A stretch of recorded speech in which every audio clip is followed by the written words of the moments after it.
BJP சொல்ல இப்போ DMK பாலம் போட்டாங்க 4000 கோடி எங்கே போச்சு பணம். அப்போதான் இந்த திமுகவை வீழ்த்த முடியும். இல்லைன்னா ஒரு காலத்தில் வீழ்த்த முடியாது. ஏன்னா பணம் சொல்வாக்குவாங்க கையில் இருக்குது. இந்த கிண்டி தேசியம் வேலைக்கு வாங்கிட்டாங்க. சும்மா விஜய் விஜய் வந்து உட்கார விஜய் இது வந்து சினிமா கிடையாது. சினிமா வந்து ஒரு செட்டு போட்டு சேர் வந்து உட்காருன்னா இதெல்லாம் ஒரு சூழ்ச்சிங்க. அது பிஜேபியிலேருந்து வந்து ஒரு போய் அமித்ஷாவை பார்த்தார்ல, செங்கோட்டையன் பேர் அதுதான் சொல்கிறேன். முதல்ல செங்கோட்டையன் அமித்ஷா போய் பார்த்தார்ல.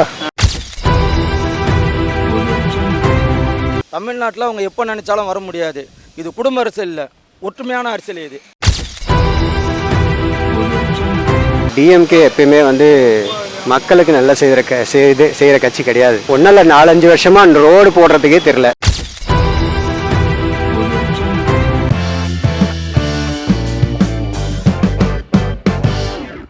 இப்போ கேனர் இருக்காருலண்ணா, அவர் ஆல்ரெடி நகராட்சியில் இளம் பொறியாளர்களுக்கு வேலை வாய்ப்பு வாங்கி தரதா சொல்லிட்டு 888 கோடி கமிஷன் எடுத்தார்.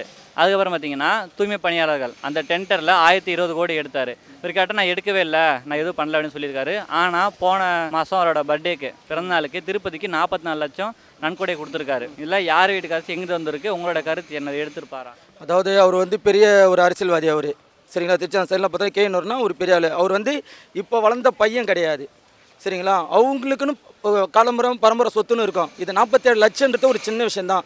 இன்றைக்கி சாதாரண இருக்கிறவங்க கூட இப்போ ஒரு 1 லட்ச ரூபா மாதம் சம்பளம் வாங்குறவங்க கூட ஏழைங்களுக்கு ஒரு 5 லட்சம் 3 லட்சம் செலவு பண்ணிட்டு போகிறாங்க வருஷத்தில் வச்சுன்ட்டு. இந்த மாதிரி இவங்க எத்தனை வருஷமாக ஒரு அரசியல் இருக்கிறவர், இவருக்குன்னு சம்பளம் இருக்கும், இவருடைய பிஸ்னஸ் இருக்கும். அந்த பணத்தை தான் அவர் செலவு பண்ணியிருப்பார். இந்த 44 இப்போ நீங்கள் சொன்னீங்களா 102 கோடின்ட்டு அப்படின்னு பார்த்தா அவர் 47 லட்சம் கொடுத்தல 47 கோடியை கொடுத்துருக்கலாம். திருநா பணம் வந்து 47 கோடியை கொடுத்துருக்கலாம். அது அவருடைய காசு. அவர் 1 லட்சம் கட்சம் 47 லட்சம் தராரு.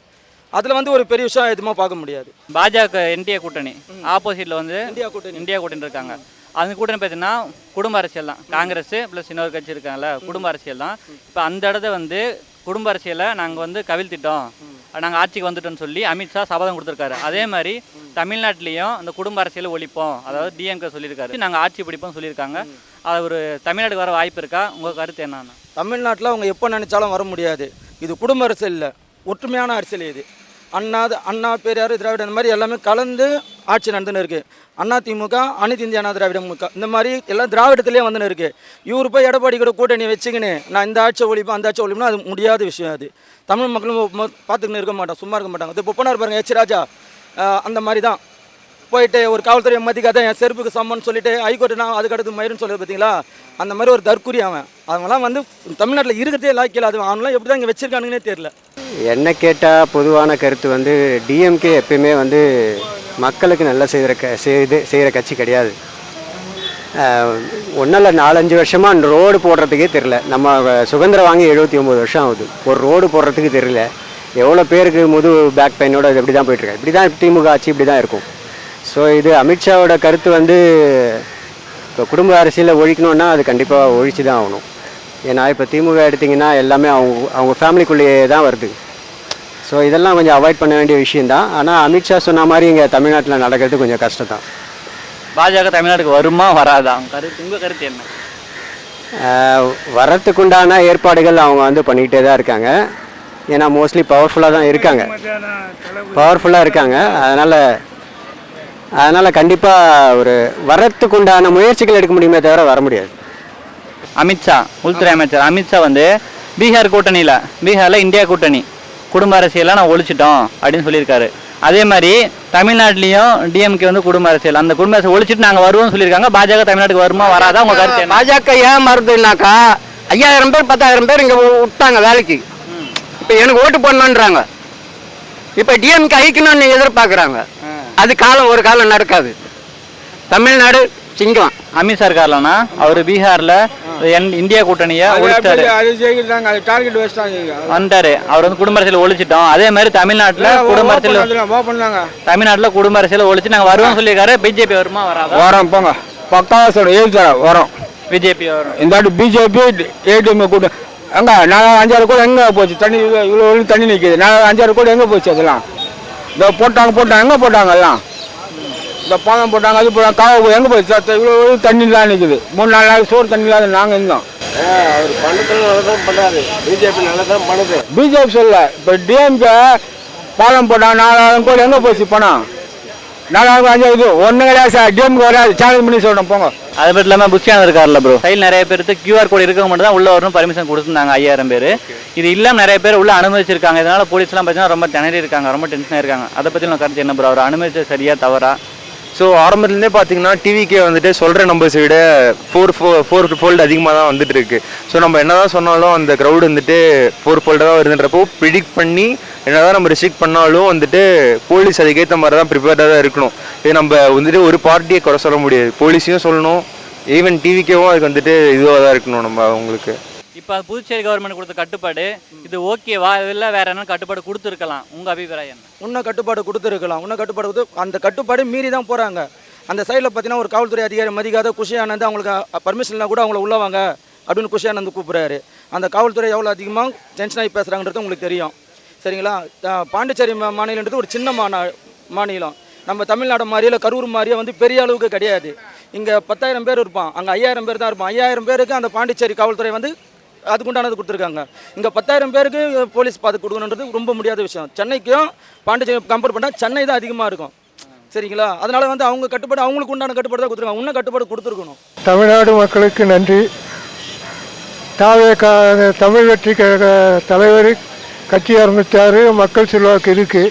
ஆனால் இருந்தாலும் அவர் தேசிய கட்சியோட கூட்டு வச்சா தான் ஜெயிக்க முடியும். அன்றைக்கி எம்ஜிஆர் கூட 77 ஆரம்பித்தார், செய்தார். ஒன்று இந்திரா காந்தியோட கூட்டு, இல்லைனாக்கா ஜனதாவோட கூட்டு, அப்படி நின்று தான் ஜெயிக்க முடிஞ்சுது அவரால். அதே மாதிரி வந்து விஜய் வந்து ஒன்று காங்கிரஸோட கூட்டு இருக்கணும், இல்லைன்னா பிஜேபியோட கூட்டு இருக்கணும். அப்போ தான் இந்த திமுகவை வீழ்த்த முடியும். இல்லைன்னா ஒரு காலத்தில் வீழ்த்த முடியாது. ஏன்னா அவங்க பண செல்வாக்கு அவங்க கையில் இருக்குது. இந்த கிண்டி ரேஸே வேலைக்கு வாங்கிட்டாங்க அவங்க. கிண்டி ரேஸ் கிண்டி ரேஸு வேலைக்கு வாங்கிட்டாங்க அவங்க. கிண்டி ரேஸு ஸ்டாப் பண்ணிட்டாங்க. செடி நட்டாங்க அந்த அம்மா துர்கா ஸ்டாலின். அதாவது விஜய் கூட ஒரு ரசிகர் வந்து அரசியல் தெரியாது, ஃபர்ஸ்ட் டைம் ரசிகர் ஸ்டார் கட்டுறது பேனர் கட்டி அதுதான் தெரியும் அவங்களுக்கு. அரசியல்ன்றது வேற, அது அரசியலுக்கான வேற, ரசிகர்ன்றது வேற, அது நிறையா இருக்குது. சும்மா விஜய் சீன் வந்து உட்கார விஜய் இது வந்து சினிமா கிடையாது. சும்மா சீன் வந்து ஒரு செட்டு போட்டு சேரில் வந்து உட்காருன்னா தமிழ்நாடு தெரியுமா அவருக்கு? சும்மா விஜயெல்லாம் சும்மா உட்கார வைக்க முடியாதுல்லாம். சும்மா ரசிகராக பிஞ்சு போய் ஆண்டு வந்து தமிழ்நாடு அரசியல் அவங்களுக்கு தெரிஞ்சது ஆண்ட முடியும். அமித்ஷா பார்த்தீங்கன்னா இங்கே பீகாரில் இப்போ எலெக்ஷன் முடிஞ்சிச்சு. அந்த முடிஞ்சதில் இப்போ டிவிகேல வந்து செங்கோட்டையன் இணைஞ்சிருக்காருலண்ணா, தொடர்ந்து பெரிய புள்ளிகள் வரும்னு அவர் சொல்லியிருக்காரு. செங்கோட்டையன் இணைஞ்சனால என்னென்ன பெனிஃபிட் இருக்குன்னு நினைக்கிறீங்க அந்த கட்சிக்கு, டிவிகேவுக்கு? செங்கோட்டையன் வந்ததுனால அதிமுகவுக்கு தான் இழப்பை தவிர மற்ற கட்சிக்கு எதுவும் இழப்பு கிடையாது. இன்றைக்கி டிவிகேல போய் அவர் இணைஞ்சிருக்காருன்னா அதிமுக ஓட்டு தான் அவருக்கு சதுரமே தவிர, எடப்பாடி இவங்களுக்கு மட்டும் சதுரமே தவிர திமுகவுக்கு எந்த ஒரு பாதிப்பும் கிடையாது. மக்கள் போடுற ஓட்டு போட்டுன்னு தான் இருப்பாங்க. திமுகன்னு ஒரு ஓட்டு வாங்கியிருக்கு, அந்த ஓட்டு போடுவாங்க. சரிங்களா? ஏடிஎம்குன்னு ஒரு ஓட்டு இருக்குது, அந்த ஓட்டை வந்து இப்போ எடப்பாடி பிரிக்கிறாரு. இதெல்லாம் ஒரு சூழ்ச்சிங்க. அது பிஜேபியிலேருந்து வந்து ஒரு போய் அமித்ஷாவை பார்த்தார்ல, செங்கோட்டையன் பேர் அதுதான் சொல்கிறேன். முதல்ல செங்கோட்டையன் அமித்ஷா போய் பார்த்தார்ல, பார்த்துட்டு வந்து தானே இப்போ வந்து தாவேக்கால போயிருக்காரு. அன்றைக்கி எம்ஜிஆர்லாம் அறிமுகப்படுத்தினாக்க செங்கோட்டையன் யாருன்னே தெரியாத. அன்றைக்கி போக்குவரத்து துறை அமைச்சராக இருந்து நீ நல்லா வளம் சம்பாரிச்சு எல்லாம் ஆன பிறகு இன்னும் அதிமுகவில் ஒன்று குறை வச்சாங்க, இன்னும் தப்பு பண்ணாங்க. நீயா அந்த தாவேக்காக போன இங்கேயே இருந்துருக்கலாம்ல. டிவிகேக்கு பெனிஃபிட்னு பார்த்தீங்கன்னா ஒரு எக்ஸ்பீரியன்ஸ் பர்சன் உள்ளே வந்திருக்காரு. ஸோ அவர் வந்து அவர் மேலே வந்து ஒரு 4-5 பேரை புல் பண்ணுறதுக்கு வாய்ப்புகள் இருக்குது. ஸோ அவர் புல் பண்ணி கொண்டு வரலாம். ஸோ இது வந்து கொஞ்சம் பாசிட்டிவ் சைடு தான் விஜய்க்கு. ஸோ மோரோவர் பார்த்தீங்கன்னா இப்போ செங்கோட்டையன் வந்துட்டு நம்ம கொங்கு மண்டலத்தில் ரொம்ப ஸ்ட்ராங். அவர் நானும் அந்த பேக்ரவுண்டில் தான் வரேன். ஸோ லைக் நியர்பை தான் நம்ம கள்ளக்குறிச்சி. ஸோ நமக்கு அவரோட ஃபேம் தெரியும். இப்போது வந்ததுனால வந்துட்டு டிவிகேக்கு தான் ஒரு பெரிய ப்ளஸ் பாயிண்ட் அது. ஸோ லாஸ்ன்னு பார்த்தீங்கன்னா ஏடிஎம்கேக்கு கண்டிப்பாக இருக்குது.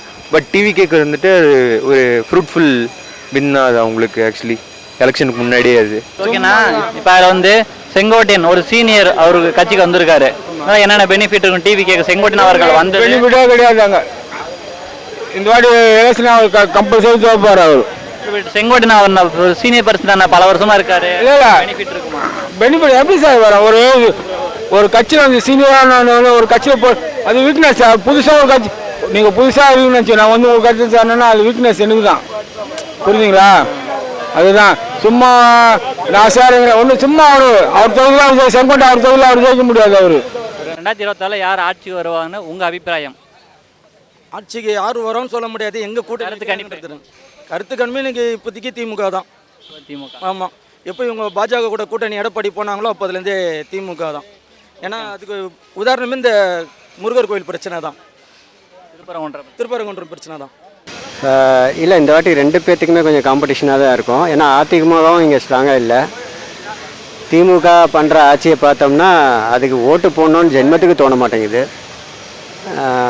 மூணாவதாக இப்போ விஜய் இவங்க கொஞ்சம் பாசிட்டிவ் சைடு ஸ்ட்ரென்தன் பண்ணிட்டு வர்றதுனால கொஞ்சம் தொங்கு ஆட்சி மாதிரி தான் அமையும். ஸோ என்னோட இது பார்த்தீங்கன்னா ஆந்திராவில் ஆக்சுவலி பவன் கல்யாண் இருக்கார். அவருக்கும் சேம் விஜய் அளவுக்கு தான் ஃபேன் பேஸ் இருக்குது. பட் அவர் ஃபஸ்ட் எலெக்ஷனில் கண்டிப்பாக வரல. இப்போ செகண்ட் எலெக்ஷனில் அப்போனண்ட் பார்ட்டி அளவுக்கு தான் வந்திருக்காரு அவர். ஸோ அதே மாதிரி டிவிகேக்கும் இதுதான் பேபி ஃபுட்டு அவங்க ஃபஸ்ட் டைம் வைக்கிறாங்க. ஸோ இந்த வாட்டி வர சான்ஸ் ரொம்ப கம்மி. பட் இது இப்போது இதே ஃபயரோடு அவங்க இருந்தாங்கன்னா நெக்ஸ்ட் எலெக்ஷன் கம்மிங் 2026 இல்லாமல் 2031 வர எலெக்ஷன் அவங்க வின் பண்ணுறதுக்கு நிறைய சான்சஸ் இருக்குது. மக்கள் தானே ஓட்டு போடுறாங்க. அமித்ஷா வந்து இங்கே ஓட்டு போட போகிறாரு. மக்கள் நினைக்கணும் எந்த கவர்மெண்ட் வேணும் எந்த கவர்மெண்ட் வேணான்னு மக்கள் சொல்லணும். மக்கள் தீர்ப்பே மகேசன் தீர்ப்பு. அறிஞர் அண்ணா அன்றைக்கே சொல்லியிருக்காரு. அதனால் மக்கள் எந்த பக்கம் இருக்காங்களோ அந்த கட்சி தான் வின் பண்ணோம், அந்த கட்சி தான் ஆட்சிக்கு வரும். என்ன ஒன்று நான் விஜய்க்கு சொல்கிறதெல்லாம் புத்திசாலித்தனமாக செய்கிறார். சிரஞ்சீவி ஆந்திராவில் பண்ணார், அவர் வர முடியல. பவன் கல்யாண் வந்து சந்திரபாபுவோட கூட்டு வச்சார். இன்றைக்கி அவர் சிஎம், இவர் துணை முதல்வர். விஜயகாந்த் கூட 2005 கட்சி ஆரம்பித்து 2006 வந்து எல்லா இடமும் நின்னார். அவரால் ஒரே ஒரு இடம் விருதாச்சலம் தான் ஜெயிக்க முடிஞ்சது. 2011 அம்மா கூட கூட்டு வச்சார். 23 சீட்டு ஜெயிச்சு எதிர்கட்சி தலைவராக உட்கார்ந்தார். அந்த மாதிரி வந்து முன் யோசனை பண்ணி யாரோட ஒரு கூட்டு வச்சா தான் தமிழ்நாட்டில் ஜெயிக்க முடியும். இப்போ எனக்கு தெரிஞ்சு இது பணபலமாக பாசபலமானு இருக்குது. பணபலத்தை வச்சு திமுக ஜெயிக்கலான்னு நினைக்கிறாங்க, பாசபலத்தை வச்சு தாவிக்கா ஜெயிக்கணும்னு நினைக்குது. பணமாக பாசமாக